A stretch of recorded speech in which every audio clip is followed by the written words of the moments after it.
ಎಲ್ರಿಗೂ ನಮಸ್ಕಾರ. ನಾನು ಕಾಂಚನ. ನಮ್ಮ ಭಾರತ ಮತ್ತೆ ಪಾಕಿಸ್ತಾನದ ಸಂಬಂಧ ಅಷ್ಟಾಗೇನ್ ಚೆನ್ನಾಗಿಲ್ಲ ಅನ್ನೋದು ಎಲ್ರಿಗೂ ಗೊತ್ತಿರುವಂತಹ ವಿಷಯ ಅದು ಅಲ್ವಾ.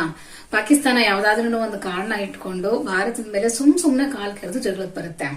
ಯಾವ್ದಾದ್ರೂ ಒಂದು ನೆಪ ತಗೊಂಡು ಜಗಳ ಶುರು ಮಾಡುತ್ತೆ ಅಲ್ವಾ. ನಮ್ಮ ದೇಶ ಸುಮ್ಮನಿದ್ರು ಅವ್ರು ಮಾತ್ರ ಸುಮ್ಮನಿರೋದಿಲ್ಲ. ಹೀಗೇನೆ ಕೆಲವು ಸಾರಿ ಯುದ್ಧಗಳು ನಡೆದಿರೋದು ಉಂಟು. ಹಾಗೇನೆ ಅವರು ಪಾಕಿಸ್ತಾನ ಭಾರತದ ಎದುರು ಸೋತಿರೋದು ಕೂಡ ಉಂಟು. ಸೊ ಅಂತ ಸಮಯದಲ್ಲಿ 1965 ಮತ್ತೆ 1971ರಲ್ಲಿ ಪಾಕಿಸ್ತಾನ ನಮ್ಮ ಭಾರತದ ಮೇಲೆ ದಾಳಿ ಮಾಡೋದಕ್ಕೆ ಬಂದಾಗ ಪಾಕ್ ಮತ್ತೆ ಭಾರತದ ನಡುವೆ ಇರುವಂತಹ ಗಡಿ ಪ್ರದೇಶದಲ್ಲಿ ಒಂದು ದೇವಸ್ಥಾನ ಇದೆ. ಆ ದೇವಸ್ಥಾನದಲ್ಲಿ 2 ಸಾರಿ ಪವಾಡ ನಡೆಯುತ್ತೆ. ಅದರಿಂದ ನಮ್ಮ ಭಾರತೀಯ ಸೈನಿಕರುಗಳಿಗೆ ಅವ್ರ ವಿರುದ್ಧ ದಾಳಿ ಮಾಡೋದಕ್ಕೆ ತುಂಬಾ ಅನುಕೂಲ ಆಗುತ್ತೆ. ಅಷ್ಟೇ ಅಲ್ಲ, ಆ ಘಟನೆ ಬಗ್ಗೆ ಕೇಳಿ ಪಾಕಿಸ್ತಾನದ ಜನರಲ್ ಸಹ ಯಾವ್ದದು ಆ ದೇವಸ್ಥಾನ, ನಾನೊಂದ್ಸಾರಿ ಅದನ್ನ ನೋಡ್ಬೇಕಲ್ಲ ಅಂತ ಹೇಳಿ ಆ ದೇವಸ್ಥಾನಕ್ಕೆ ಬಂದು ಹೋಗ್ತಾನೆ. ಸೊ ಇವತ್ತಿನ ವಿಡಿಯೋನಲ್ಲಿ ಯಾವ್ದದು ಆ ದೇವಸ್ಥಾನ, ಅದ್ರ ಇತಿಹಾಸ ಏನು, ಯುದ್ಧದ ಸಮಯದಲ್ಲಿ ಏನೆಲ್ಲ ಪವಾಡಗಳು ನಡೀತು ಅನ್ನೋದ್ರ ಬಗ್ಗೆ ಇವತ್ತಿನ ವಿಡಿಯೋನಲ್ಲಿ ತಿಳ್ಕೊಳ್ಳೋಣ. ಹಾಗೇನೆ ವಿಡಿಯೋ ಶುರು ಮಾಡೋದಕ್ಕೂ ಮುಂಚೆ ಯಾರೆಲ್ಲ ವಿಡಿಯೋ ನೋಡ್ತಾ ಇದ್ದೀರಾ, ಪ್ಲೀಸ್ ಕಾಂಚನ ಚಾನಲ್ಗೆ ಇನ್ನೂ ಸಬ್ಸ್ಕ್ರೈಬ್ ಆಗಿಲ್ಲ ಅಂತ ಅಂದ್ರೆ ಪ್ಲೀಸ್ ಸಬ್ಸ್ಕ್ರೈಬ್ ಮಾಡ್ಕೊಂಡು ಸಪೋರ್ಟ್ ಮಾಡಿ.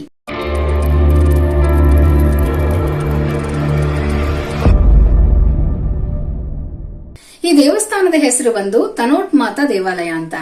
ಇದು ಭಾರತ ಮತ್ತೆ ಪಾಕಿಸ್ತಾನದ ನಡುವೆ ಇರುವಂತಹ ಗಡಿ ಪ್ರದೇಶದಲ್ಲಿ ತಾರ್ ಮರುಭೂಮಿನಲ್ಲಿ ಈ ದೇವಸ್ಥಾನ ಇದೆ. ಈ ದೇವಸ್ಥಾನಕ್ಕೆ ಸುಮಾರು 1200 ವರ್ಷಗಳಷ್ಟು ಇತಿಹಾಸ ಇದೆ. ಈ ದೇವಸ್ಥಾನದ ಇತಿಹಾಸದ ಬಗ್ಗೆ ತಿಳ್ಕೊಳ್ಳೋದಾದ್ರೆ ಅಲ್ಲಿನ ಸ್ಥಳೀಯ ಕಥೆಗಳ ಪ್ರಕಾರ ಬಹಳ ಹಿಂದಿನ ಕಾಲದಲ್ಲಿ ಮೊಹಮ್ಮದ್ ಚರಣ್ ಅನ್ನೋ ವ್ಯಕ್ತಿ ಇರ್ತಾನೆ.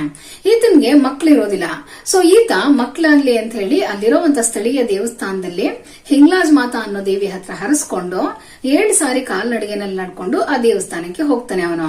ಆಗ ಆ ದೇವಿ ಆಶೀರ್ವಾದದಿಂದ ಅವನ ಹೆಂಡತಿಗೆ 7 ಜನ ಹೆಣ್ಮಕ್ಳು ಮತ್ತೆ ಒಬ್ಬ ಗಂಡು ಮಗು ಹುಟ್ಟುತ್ತೆ.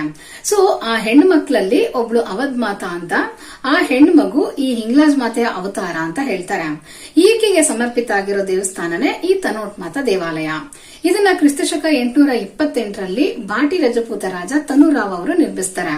ಇಷ್ಟು ಈ ದೇವಸ್ಥಾನದ ಇತಿಹಾಸ. ಆದ್ರೆ ಯುದ್ಧದ ಸಮಯದಲ್ಲಿ ಏನೆಲ್ಲ ನಡೀತು ಅಂತ ತಿಳ್ಕೊಳ್ಳೋದಾದ್ರೆ, ಮೊದಲನೇದಾಗಿ 1965ರಲ್ಲಿ ಭಾರತ ಮತ್ತೆ ಪಾಕಿಸ್ತಾನದ ನಡುವೆ ನಡೆದಂತ ಯುದ್ಧದ ಸಂದರ್ಭದಲ್ಲಿ ಈ ದೇವಸ್ಥಾನನ ಗುರಿಯಾಗಿ ಇಟ್ಕೊಂಡು ಪಾಕಿಸ್ತಾನಿ ಸೈನ್ಯ ದೇವಸ್ಥಾನದ ಮೇಲೆ ದಾಳಿ ಮಾಡ್ತಾರೆ. ದೇವಸ್ಥಾನದ ಸುತ್ತಮುತ್ತ ಮತ್ತೆ ದೇವಸ್ಥಾನದ ಮೇಲೆಲ್ಲ ಸುಮಾರು 3000 ಬಾಂಬ್ಗಳನ್ನ ಹಾಕ್ತಾರೆ. ಆದ್ರೆ ಆಶ್ಚರ್ಯ ಏನಂದ್ರೆ ಅಲ್ಲಿ ಪವಾಡನೆ ನಡೆಯುತ್ತೆ. ಏನಂದ್ರೆ ಅವ್ರು ಹಾಕಿರುವಂತ ಅಷ್ಟು ಬಾಂಬ್ಗಳು ಕೆಲವು ಗುರಿ ತಪ್ಪಿ ಬೇರೆ ಕಡೆ ಹೋಗ್ತವೆ, ಮತ್ತೆ ಆ ದೇವಸ್ಥಾನದ ಮೇಲೂ ಕೂಡ ಕೆಲವು ಬಾಂಬ್ಗಳು ಬೀಳ್ತವೆ. ಆದ್ರೆ ಅದರಲ್ಲಿ ಒಂದೇ ಒಂದು ಬಾಂಬ್ ಕೂಡ ಸ್ಫೋಟ ಆಗೋದಿಲ್ಲ. ಅಲ್ಲಿರೋ ಸೈನಿಕರುಗಳಿಗೆ ಅದನ್ನ ನೋಡ್ಬಿಟ್ಟು ಆಶ್ಚರ್ಯ ಅನ್ಸ್ಬಿಡುತ್ತೆ. ಅಲ್ಲಿರೋ ಬಾಂಬ್ಗಳೆಲ್ಲ ನಿಷ್ಕ್ರಿಯ ಆಗಿರ್ತವೆ, ಒಂದು ಬಾಂಬ್ ಕೂಡ ಸ್ಫೋಟ ಆಗೋದಿಲ್ಲ. ಇದಾದ್ಮೇಲೆ ಈ ಘಟನೆ ನೋಡಿ ದೇವಸ್ಥಾನದ ಆಡಳಿತದ ಜವಾಬ್ದಾರಿನ BSF ಅವರು ವಹಿಸ್ಕೊಳ್ತಾರೆ.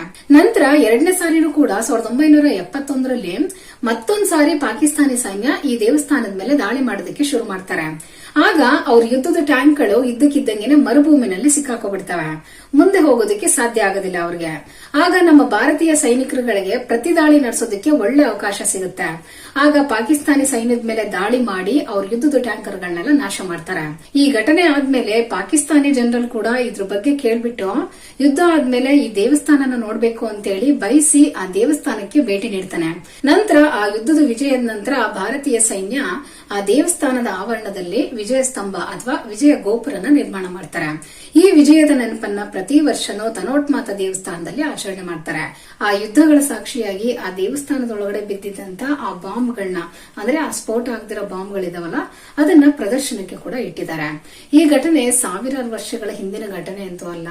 ಸೊ ನೀವೇ ತಿಳ್ಕೊಳ್ಳಿ, ನಮ್ಮ ಭಾರತ ದೇಶದಲ್ಲಿ ಇಂತ ಒಂದು ಪವಾಡಗಳು ನಡೆದಿರುವಂತಹ ಘಟನೆಗಳು ಎಷ್ಟೋ ಇದಾವೆ.